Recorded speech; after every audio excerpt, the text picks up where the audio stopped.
수일 후에 예수께서 다시 가버나움으로 들어가시니 집에 계시다는 소문이 들린지라. 많은 사람이 모여서 문 앞까지도 들어설 자리가 없게 되었는데 예수께서 그들에게 도를 말씀하시더니 사람들이 한 중풍병자를 4사람에게 메워가지고 예수께로 올세 무리들 때문에 예수께 데려갈 수 없으므로 그 계신 곳에 지붕을 뜯어 구멍을 내고 중풍병자가 누운 상을 달아내리니 예수께서 그들의 믿음을 보시고 중풍병자에게 이르시되 작은 자야 내 죄사함을 받았느니라 하시니 어떤 서기관들이 거기에 앉아서 마음에 생각하기를 이 사람이 어찌 이렇게 말하는가 신성모독이로다 오직 하나님 한 분 외에는 누가 능히 죄를 사하겠느냐. 그들이 속으로 이렇게 생각하는 줄을 예수께서 곧 중심에 아시고 이르시되 어찌하여 이것을 마음에 생각하느냐. 중풍병자에게 내 죄사함을 받았느니라 하는 말과 일어나 네 상을 가지고 걸어가라 하는 말 중에서 어느 것이 쉽겠느냐. 그러나 인자가 땅에서 죄를 사하는 권세가 있는 줄을 너희로 알게 하려 하노라 하시고 중풍병자에게 말씀하시되 내가 네게 이르노니 일어나 네 상을 가지고 집으로 가라 하시니 그가 일어나 곧 상을 가지고 모든 사람 앞에서 나가거늘 그들이 다 놀라 하나님께 영광을 돌리고 이르되 우리가 이런 일을 도무지 보지 못하였다 하더라. 아멘. 할렐루야. 아멘. 아멘. 이 시간 돌파하게 하는 믿음, 돌파되게 하는 믿음이라는 제목으로 우리 하나님의 말씀 선포합니다. 돌파되게 하는 믿음이라는 제목으로 우리 하나님의 말씀 듣겠습니다. 자, 여러분들 저를 보시죠.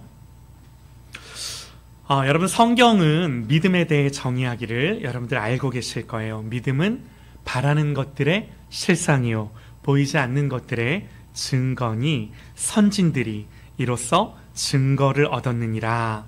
여러분 히브리서 말씀인데요. 히브리서는 믿음이 무엇인지를 우리에게 정의하고 야 믿음은 이거야 라고 이렇게 정의하고 이 믿음에 대해 우리에게 믿음을 가르쳐 주는데 구체적으로 어떻게 가르쳐 주는가. 그냥 믿음에 대해 정의해 주는 걸로 끝나는 것이 아니라 보세요. 선진들이 이로써 증거를 얻었느니라 그러면서 이게 이제 히브리서 11장 말씀인데 히브리서 11장 말씀을 쭉 보면 믿음으로 살아갔던 성경의 인물들을 열거하면서 이 사람들을 봐라. 이 샘플들을 봐라. 이렇게 하면서 우리에게 믿음을 보여준다라는 거예요. 여러분 이 말인즉 이런 거죠. 여러분 우리 여기 자녀들이 있는데 우리의 자녀들이 어떻게 믿음을 배우나. 우리의 자녀들이 어떻게 하나님을 아나. 내 주변에 있는 사람들이 어떻게 하나님을 믿고 돌이키나. 여러분 말로 배우는 것이 아니라 오늘 성경이 믿음의 선진들이 이로써 그 믿음을 증거하였다 하며 그 믿음의 선진들을 우리에게 보여주는 것처럼 여러분 지금 그 믿음의 선진들은 없지만 하나님이 믿음으로 살아가는 우리를 그들에게 보여주심으로 우리의 자녀들에게 보여주심으로 이 믿음이 가르쳐지고 증거되게 하시는 줄 믿습니다. 아멘이에요. 두려운 말이죠. 여러분 그래서 성경은 믿음의 샘플을 우리에게 보여주므로 이 믿음을 우리에게 가르쳐 주는데 이 믿음의 조상이다 불리는 아브라함. 하나님이 아브라함에게 사라에게 자녀를 약속을 하시죠. 그러나 아브라함은요 99세, 사라는 89세까지 자녀가 없었어요. 더욱이 사라는 성경이 뭐라고 말해요? 나이가 늙었고 이미 생리가 다 끊어져서 더 이상 자녀를 가질 수 없다고 선언해요. 여러분 그러나 그 순간 그때 아브라함이 믿었던 믿음이 뭔가. 로마서 말씀에 아브라함이 바랄 수 없는 중에 바라고 믿었으니 이는 그가 100세나 되어 자기 몸이 죽은 것 같고 사라의 태가 죽은 것 같음을 알고도 믿음이 약하여지지 아니하고 믿음이 없어 하나님의 약속을 의심하지 않고 믿음으로 견고하여져서 하나님께 영광을 돌리며 약속하신 그것을 또한 능히 이루실 줄을 확신하였으니. 아브라함의 믿음을 이렇게 묘사하고 설명하는 거예요. 우리에게 이 샘플을 보여주는 거예요. 여러분, 아브라함이요, 바랄 수 없는 중에 바라고 믿었대요. 그러니까 바랄 수 있어서, 믿을 수 있어서 믿었다라고 말하는 것이 아니라 도저히 믿을 수 없고 바랄 수 없는 그 와중에 믿고 바랐다라고 우리에게 증거해 주는 거예요. 여러분, 아브라함이 어떻게 이럴 수 있었는가? 성경이 아브라함이 어떻게 이런 믿음을 가질 수 있었는지에 대해 우리에게 한마디로 말해주는데 이렇게 설명합니다. 또 로마서 4장 17절 말씀에 기록된 바 내가 너를 많은 민족의 조상으로 세웠다 하심과 같으니, 하나님 약속하신 거죠. 하나님 아브라함에게 말씀하신 거예요. 그가 믿은 바, 하나님이 약속하셨고 말씀하신 바를 아브라함이 믿었는데, 믿은 바 하나님은 죽은 자를 살리시며 없는 것을 있는 것으로 부르시는 자신이라 라고 하는 걸 믿었대요. 하나님을 그렇게 알았대요. 여러분, 다시요, 아브라함이 믿은 바 그 하나님은 어떤 하나님이세요? 하나님은 죽은 자를 살리시며 없는 것을 있는 것으로 부르시는 자. 할렐루야! 아멘이에요. 여러분, 여기에서 이삭을 번제로 드리기까지 순종하는 결단이 나오는. 왜요? 하나님은 죽은 자를 살리시고 없는 것을 있는 것 같이 부르시는 그런 하나님이시기 때문에. 여러분, 그러므로 보세요. 사실 아브라함의 믿음이라는 건 하나님에 대한 지식, 하나님을 아는 것과 동일한 것. 그렇죠? 하나님을 아는 것이 곧 아브라함의 믿음이었어요. 하나님 어떤 분? 죽은 자를 살리시고 없는 것을 있는 것 같이 여기시는 분. 여러분, 아브라함뿐만 아니라요, 믿음으로 살았던 많은 사람들, 그 중에 한 사람, 또 모세를 우리가 생각해 보면, 모세가 이스라엘이 범죄했을 때 하나님 앞에 기도하는데, 여러분, 모세가 했던 기도들을 자세히 우리가 살펴보면 주된 모세의 기도의 내용이 무엇이었는가? 여러분, 모세는요, 단순히 자기 안에 있는 생각이나 바램이나 이 어떤 자기의 소원들을 하나님께 아뢰는 것으로 그의 기도가 마무리되는 것이 아니라, 민수기 14장을 보면요, 이 12명의 정탐꾼들이 가나안을 정탐하고 돌아와서 하나님을 원망하는데, 이 가나안 땅에는 크고 강대한 민족들이 있어 우리는 도저히 그 땅에 들어갈 수 없다고, 그러면서 차라리 애굽으로 돌아가자고. 여러분, 그들의 원망과 불평은요, 모든 백성에게 삽시간에 퍼져서 정말 온 백성들이 하나님을 원망하고 두려워하고 애굽으로 돌아가자고. 여러분, 그때 하나님 뭐라고 말씀하세요? 이렇게 말씀하세요. 내가 애굽과 광야에서 행한 이적을 너희들이 보고서도 10번이나 나를 시험하느냐? 아직도 나를 믿지 못하느냐? 여러분, 이 말이 무슨 말이죠? 야, 내가 도대체 너희를 어떻게 인도하여 여기까지 오게 했는데 너희들 아직도 내가 누군지 모른단 말이야? 이 말씀이신 거예요. 여러분, 그때 모세가 어떻게 기도하는가? 이렇게 기도해요. 이제 구하옵나니 이미 말씀하신 대로 주의 큰 권능을 나타내시옵소서. 여러분, 모세가요, 하나님의 말씀이 뭔지를 알고 있었어요. 이미 말씀하신 하나님의 약속이 뭔지를 정말 명확하게 모세가 알고 있어요. 그 명확하게 아는 그걸 가지고 이미 말씀하신 대로 주의 큰 권능을 나타내시옵소서. 이르시기를 여호와는 노하기를 더디하시고 인자가 많아 죄악과 허물을 사하시나 형벌 받을 자는 결단코 사하지 아니하시고 아버지의 죄악을 자식에게 갚아 3, 4대까지 이르게 하리라 하셨나이다. 그러니 구하옵나니 주의 인자의 광대하심을 따라 이 백성의 죄악을 사하시되 애굽에서부터 지금까지 이 백성을 사하신 것 같이 하나님 지금도 사하여 주옵소서. 여러분, 모세가 뭘 근거로 기도를 해요? 하나님 이미 말씀하신 그 말씀하신 내용들을 가지고, 그리고 애굽에서부터 지금까지 하나님이 어떻게 선하게 우리를 인도하셨는지 이 하나님의 일하심을 두고 그걸 근거로 하나님 앞에 기도하는 거예요. 여러분, 그 기도의 내용이 뭐라고요? 하나님 노하기를 더디하시는 분, 인자가 많아 죄악을 사하시는 분, 그럼에도 형벌 받을 자는 결단코 사하지 않는 공의의 하나님. 여러분, 그러므로 하나님이 이 범죄에도 불구하고 다 진멸하지 않으세요. 하나님이 우리를 남겨두시고 사랑과 공의를 따라 우리를 대해주세요. 여러분, 그래서 어떻게 됐죠? 안타깝게도요, 이 기도처럼 애굽에서 나온 모든 1세대들은 모세를 포함해서 아무도 광야에 가나안에 들어가지 못했죠. 그러나 여러분들 아시는 것처럼 다 진멸되지 아니하고 그루터기가 남아요.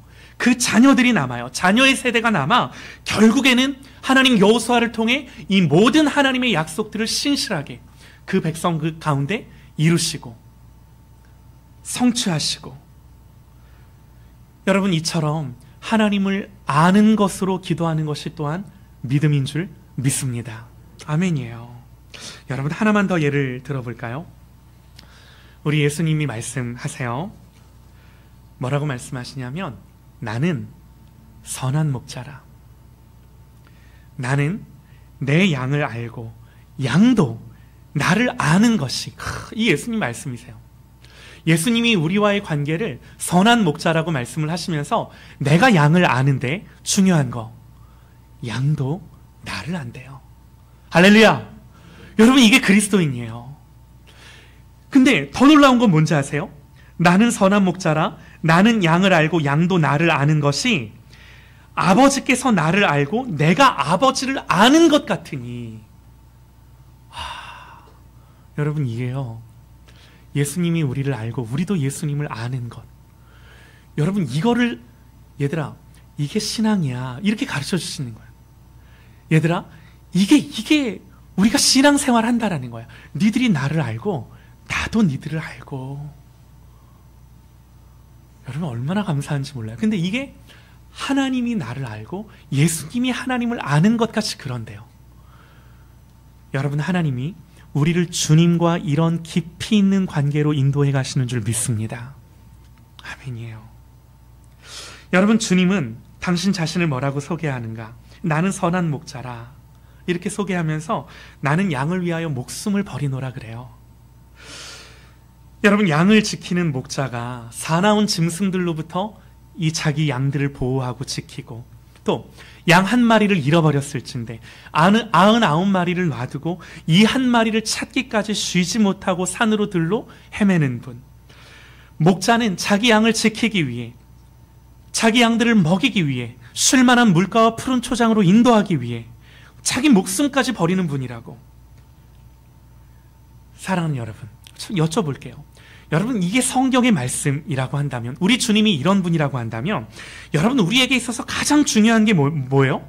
선한 목자이신 이런 주님을, 예수님이 이런 분이심을 양들이 믿고 신뢰하는 것, 여러분 이것보다 양들에게 있어서 중요하고 안전한 게 뭔가요?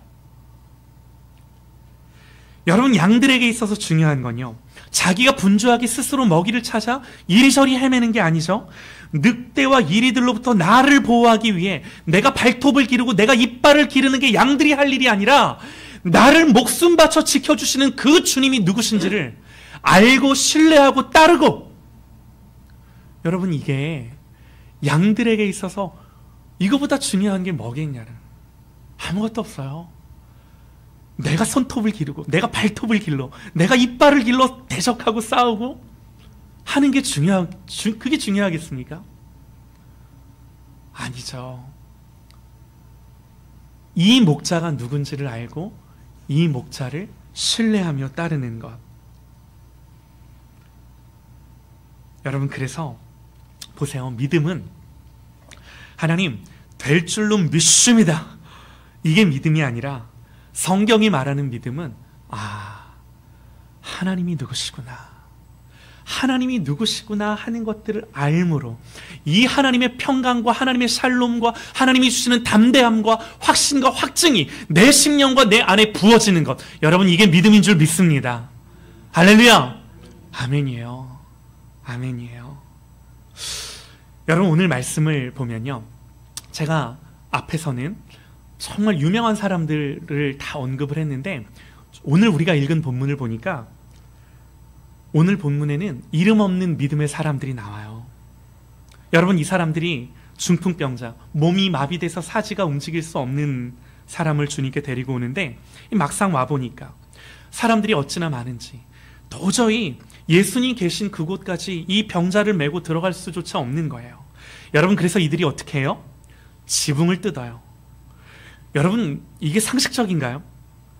아니, 아무리 사람이 많아 집안에 못 들어가도 모르겠어. 그 당시 이스라엘 지붕이 어떻게 생겨 먹었는지 모르겠는데 이 지붕을 뜯어가지고 그 지붕 아래로 이 중풍병자를 매달아 내린다라는 게 이게 가능한가 싶어요. 근데 그럼에도 불구하고 오늘 성경은 이 중풍병자를 메고 온 사람들이 지붕을 뜯어 이 환자를 주님이 있는 계신 곳까지 내렸다라고 성경이 우리에게 가르쳐 주는 거예요. 궁금합니다. 아니, 이 사람들 왜 그랬을까? 무슨 생각으로 이렇게까지 했을까?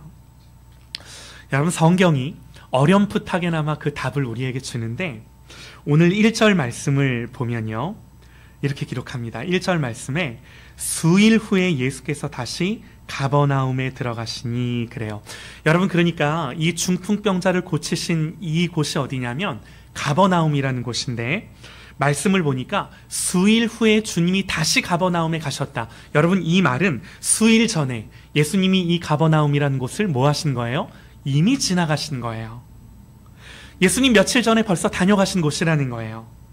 그리고 오늘 이들은 예수님이 다시 오셔서 이 집에 계시다는 소문을 들은 자들인 거예요. 여러분, 그러니까 이 중풍병자를 메고 온 이 사람들이 누군지는 모르겠는데 예수님이 처음 가버나움에 오셨을 때 그때 예수님 만났던 사람들, 여러분, 그들이 이제 다시 예수님 오시자, 야, 우리가 이대로 가만히 있을 수가 없어 하며 중풍병자를 메고 예수님 앞으로 나아왔다라고 성경이 우리에게 가르쳐 준다라는 거죠.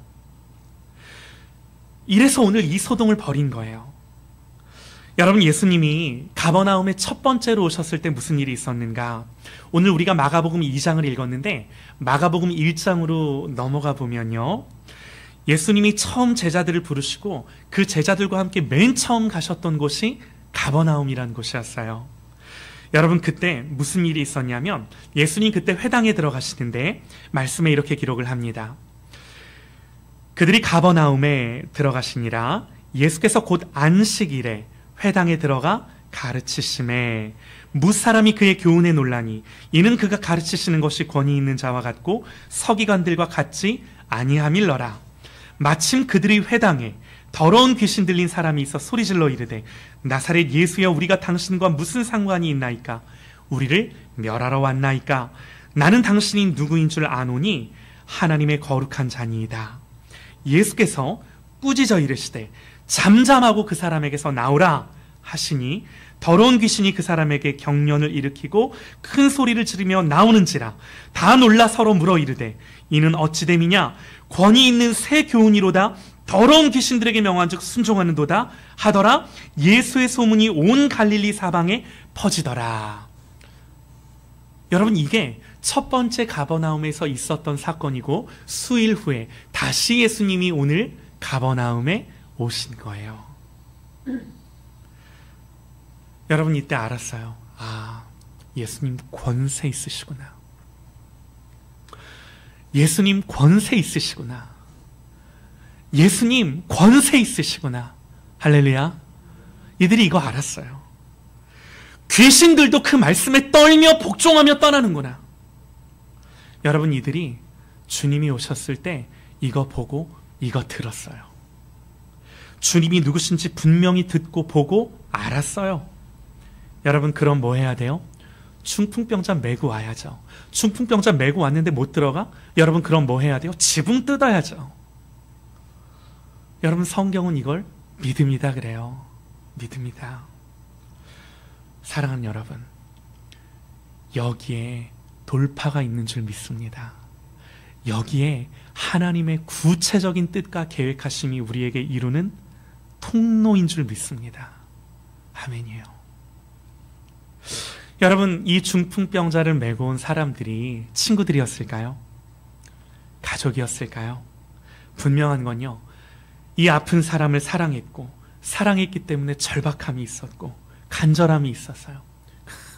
우리 윤세영 대표님, 매일 새벽마다 때로는 아무도 안 와도 아픈 자들, 병든 자들, 그 심령이 상한 자들 어떻게든 모아가지고 말씀 통독하고 세워보고 위로하고 격려하고 믿음으로 가보려고. 사랑하는 여러분, 보세요. 이 한 사람의 간절함과 믿음이 만났을 때 이 한 사람의 절박함과 하나님에 대한 선명한 인식과 지식과 이 하나님을 아는 것이 만났을 때, 사랑하는 여러분, 그때 역사가 일어나는 줄 믿으시기 바랍니다. 할렐루야! 아멘이에요. 아멘이에요.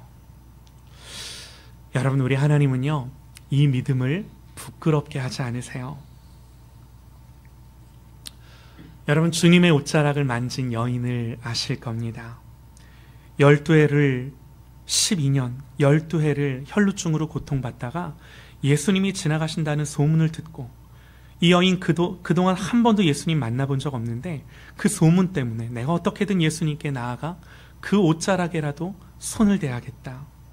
여러분, 성경 이렇게 기록해요. 예수의 소문을 듣고 무리 가운데 끼어 뒤로 와서 그 옷에 손을 대니 이는 내가 그의 옷에만 손을 대어도 구원을 받으리라 생각함이러라. 소문을 듣고 이렇게 했대요. 여러분, 우리 매일같이 말씀을 듣습니다. 저도 그렇습니다. 매일같이 말씀을 듣고, 이 여인은 단 한 번의 소문 듣고 가서 주님 옷자락 손대니, 여러분, 이 열정, 이 절박함, 이 간절함, 여러분, 우리는 매일같이 말씀을 들어요. 예수님에 대해, 하나님에 대해. 과연 우리에게 이 절박함이 있는가? 저에게 이 마음이 있는가? 여러분, 주님이 누구신가에 대한 이 신앙 고백이 이들을 행동하게 했고, 주님이 누구신지 알았을 때, 내 절박함이 만났을 때 실제로 내 발걸음을 옮겨 예수님의 옷자락이라도 만지게 했고, 여러분, 이 믿음은요, 반드시 치유와 기적과 회복을, 돌파를 일으키는 줄 믿으시기 바랍니다. 아멘이에요. 네. 여러분, 그러므로 믿음은요, 단순히 하나님 이게 될 줄로 믿습니다, 이게 아니라, 단순히 이런 게 아니라 그 전에 하나님 누구십니다. 아버지는 누구십니다. 이 하나님은 선하십니다. 내 아버지는 선하십니다. 나에 대해 반드시 그 하나님의 선하시고 구체적인 계획으로, 은혜로 하나님 나를 인도하십니다.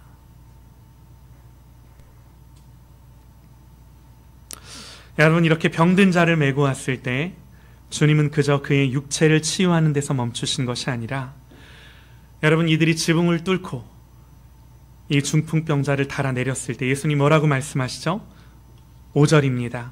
예수께서 그들의 믿음을 보시고 중풍병자에게 이르시되 작은 자야, 내 죄 사함을 받았느니라. 여러분, 사실 성경이 하고 싶은 말이 이거예요. 사랑하는 여러분, 우리가 하나님 앞에 이런 결핍들, 저런 모자람들, 이런 연약함들 가지고 기도할 때가 많아요. 근데 하나님은 때로는 그런 우리의 결핍들, 우리의 간구들, 우리가 기도하는 그것들을 먼저 해결해 주시는 것이 아니라, 오늘 중풍병자에게 일어나 걸으라 라고 먼저 말씀하신 것이 아니라 먼저 뭘 말씀하세요? 네 죄사함을 받았다고. 사랑하는 여러분, 이게 먼저예요. 우리의 영이, 우리의 심령이, 우리의 마음이, 하나님과 우리의 관계가 먼저 회복돼요. 우리의 죄가 해결되는 것, 여러분, 이게 먼저 돌파돼야 되는 줄 믿습니다. 그 다음 주님 말씀하세요. 일어나 내 자리를 들고 걸으라. 여러분, 이 영적인 순서가 우리의 가정 안에, 우리의 인생 안에, 먼저 내 심령 안에, 그 다음에 우리의 일터 안에, 우리의 가정 안에, 우리의 모든 영역 안에 일어나는 일이 되기를 주님의 이름으로 간절히 축원합니다. 아멘. 우리 기도합니다.